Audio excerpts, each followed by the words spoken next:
یوم پاکستان کے موقع پر اقبال اکیڈمی پاکستان کے زیر اہتمام نظریہ پاکستان کے تقاضے اور عصر حاضر کے موضوع پر پینل ڈسکشن میں جناب فروخ سہیل گوئندی کی گفتگو۔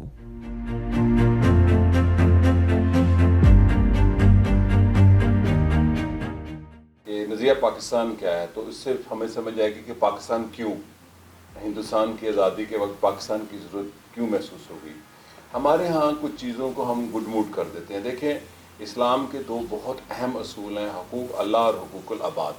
حقوق العباد اسلام کا وہ ستون ہے کہ میں نے کسی کا دل دکھایا، کسی کا حق مارا، استحصال کیا، تو اللہ معافی کا اختیار بھی نہیں رکھتا۔ وہ انسان کے آگے مجھے معافی ہے، اس سے میں نے معافی لینی ہے یا اس کا میں نے حق ادا کرنا ہے۔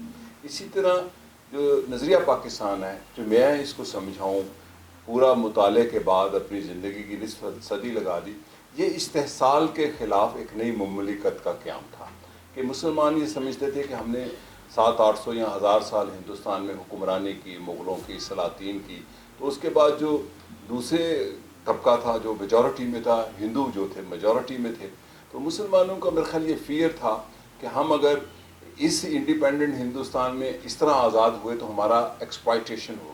تو ایک نیا کانسیپٹ آیا کہ قرارداد لاہور کی شکل میں، جس کا آپ نے ذکر کیا، تو یہ ایک استحصال کے خلاف ہے نظریہ پاکستان۔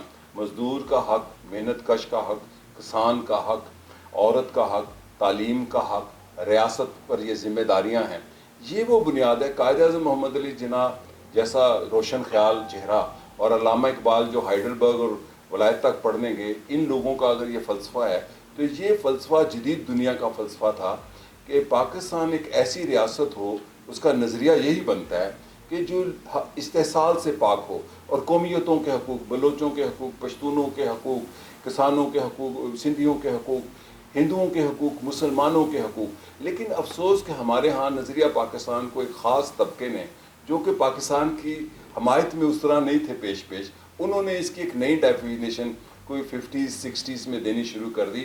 اور دیکھیں، میں مسلمان ہوں، اللہ تعالیٰ نے میرا پاسپورٹ نہیں چیک کرنا جب میں نے روزے قیامت کو اٹھنا ہے، اس نے میرے اعمال دیکھنے ہیں، میری مملکت نہیں۔ یہاں پر جو دیکھنا ہے اللہ تعالیٰ نے وہ معاملات زندگی ہے، جو میں نے حقوق العباد کا ہے۔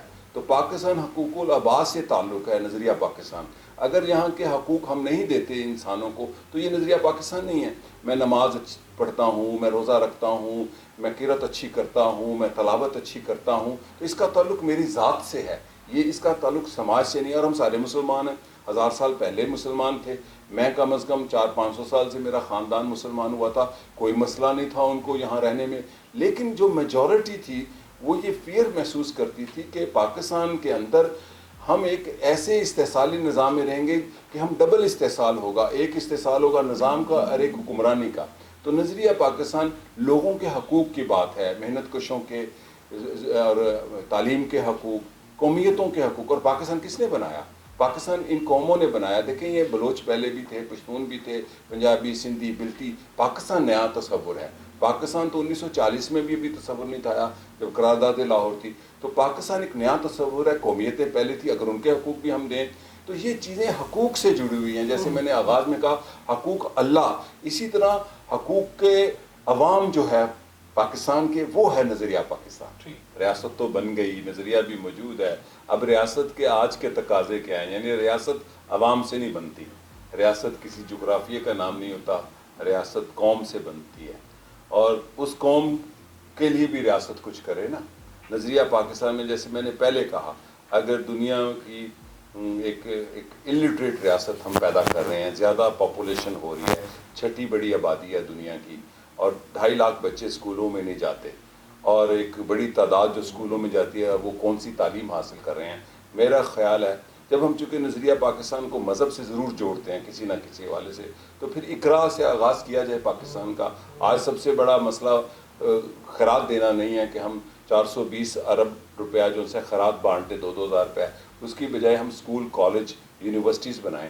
جب تک کوئی قوم مجھے انسانی تاریخ میں کوئی تہذیب دکھا دیں، اور اسلامی تہذیب سے پہلے اور بعد میں، جس نے تعلیم کے بغیر ترقی کی ہو۔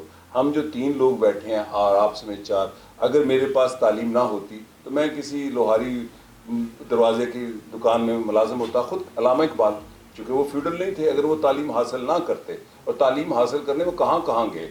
تو بات یہ ہے کہ آج پاکستان کا سب سے بڑا مسئلہ، کئی مسائل ہیں، میں اس کو سمجھتا ہوں کہ لوگوں کو جب تک تعلیم اور جدید تعلیم نہیں دی جاتی، لازمی ریاست میں جو مقتدر لوگ ہیں، پالیسی میکر، سیاسی لوگ جو ہیں سب جماعتوں کے، ان کو میں بھی ملا جب وہ منشور بنا رہے تھے. عرفان صدیقی صاحب کو اسپیشل جا کے ملا کہ آپ منشور کمیٹی کے ہیڈ ہیں تو میں آپ کو دوست کی حیثیت سے ملنے آیا ہوں، لیکن ایک ایکٹیوسٹ کی حیثیت سے ملے آیا ہوں. آپ اپنے منشور میں لکھیں اور یہ شامل کریں کہ آپ بسیں چلائیں، آپ رکشہ بانٹیں، آپ گاڑیاں بانٹیں، لیکن ایجوکیشن ایمرجنسی لگائیں. ہم 6 بہن بھائی اگر ہم نہ پڑھتے ہم کچھ بھی نہ ہوتے. ہمارے یہاں بتا دیا گیا ریڈی لگا لو. مجھے پاکستان کا سب سے بڑا جو ادارہ ہے اخوت، میں کھل کے بات کرتا ہوں، رانجھا صاحب ملے جو اس پروجیکٹ کے ایک ڈائریکٹر ہیں ڈاکٹر مجھے صاحب کے ساتھ. تو کہتے ہیں اب ہم اس نتیجے پہ پہنچے ہیں، ریڈی والے کو پیسے دیں گے، وہ ریڈی لگائے گا نا، پھر ریڈی لگائے گا، پھر ریڈی لگائے گا. اب ہم نے آئی ٹی سینٹر بنایا. میں نے کہا یہ وہ بات ہے جو میں 19 سال کی عمر میں سمجھ گیا کہ لوگوں کو شعور دینا ہے. تو جب تک آپ لوگوں کو علم نہیں دیں گے، سماج نہیں ترقی کرے گا، ریاست ترقی نہیں کرے گی، قوم ترقی نہیں کرے گی. امت مسلمہ کیسے ترقی؟ ترکی کو ہم بڑا آج کل آئیڈیلائز کرتے ہیں. میں 40 سال سے ترکی پڑھ رہا ہوں. کیا ترکی امت مسلمہ کی قیادت کر رہا ہے؟ کیسے کر رہا ہے؟ اس نے ترقی کی ہے، اپنی قوم کو ترقی دی تعلیم کی بنیاد پر، سائنس اور ٹیکنالوجی کی بنیاد پر، اور اس بنیاد پر ہی وہ اچھے مسلمان بھی ہیں اگر اچھے ترک ہیں. تو پاکستان میں جو تقاضے ہیں نظریہ پاکستان کے، یہ باتیں بڑی اہم ہیں جو ہم ہسٹری کی کرتے ہیں. میں چونکہ آج کی ہسٹری کو مانتا ہوں، آج نظریہ پاکستان کا تقاضا ہے کہ لوگوں کو لازمی تعلیم دی جائے، ایجوکیشن ایمرجنسی نافذ کریں چاروں صوبے، وفاق، اور پاکستان کو 5-4 سال کے اندر ایک لٹریٹ قوم میں بنا دیں. میں اکثر کہتا ہوں کہ بے زمین کو زمین دے دو، بے تعلیم کو تعلیم دے دو، یہ پھر خود ہی اپنا پاکستان بنا لیں گے. جب تک ہم ان کو تعلیم نہیں دیں گے، ہم خیرات دیتے رہیں گے، ریڈیاں لگواتے رہیں گے، موٹیویشنل اسپیکر تقریریں کریں گے، کاروبار کر لو، بزنس کر لو. ابھی میں آ رہا تھا تو مجھے پتا چلا نمل یونیورسٹی کا یہاں ایجوکیشن جو ڈپارٹمنٹ ہے، لینگویجز کوئی نہیں پڑھتا ہے، MBA پڑھتے ہیں چونکہ نوکری ملتی ہے. حالانکہ لینگویج پڑھنے سے اب چین کے اندر مجھے ایک معلومات ہوئی ہے، ہم سمجھتے ہیں کہ ہم بہت کوئی امت مسلمہ کی قیادت کرنے جا رہے ہیں. میرے ایک پروفیسر دوست ملے جو چین پڑھ کے آئے کہ اس کی ڈیوٹی یہ ہے کہ پاکستان میں جتنے کالم چھپتے ہیں، جتنی خبریں، جہاں لفظ چین آ جاتا ہے، ان کے پاس سافٹ کمپیوٹر ہے، ہائیلی سافٹ ٹیکنالوجی، جہاں چین آ جاتا ہے اس کو ٹرانسلیٹ کرتے ہیں.